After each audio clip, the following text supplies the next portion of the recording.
बिस्मिल्लाहिर्रहमानिर्रहीम। नाजरीन अस्सलाम वालेकुम वरहमतुल्लाहि वबरकातुहू। आपका अपना चैनल नुस्ख़ों वज़ीफ़ों और दमों का ख़ज़ाना। आज की इस वीडियो में नुस्ख़ा लाए हैं रेशा बलगम।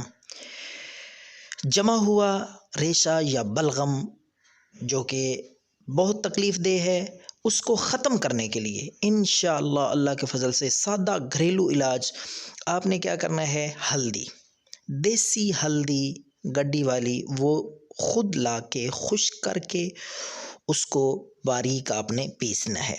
उसके बाद आपने 1 चम्मच हल्दी लेकर वो पिसी हुई सादा घरेलू हल्दी तवे पे रख के हल्की आंच पे उसको गर्म करना है।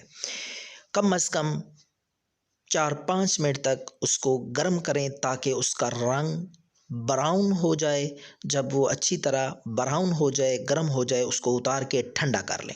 उसके बाद आपने उस हल्दी को 500 ml के कैप्सूल लेकर उनमें आपने भर लेना है। और ये आपका नुस्ख़ा रेशा, बलगम और बलगम की वजह से सर दर्द, माथे पे दर्द, कन पट्टियों पे दर्द इंशाअल्लाह 2-3 दिन में ख़त्म हो जाएगा। आपने इस्तेमाल करना है इसको 1 कैप्सूल वो हल्दी वाला रात को खाने के बाद और 1 सुबह खाने के बाद। कम अज़ कम 7 दिन तक इस्तेमाल करें, इंशाअल्लाह रेशा बलगम ख़त्म हो जाएगा।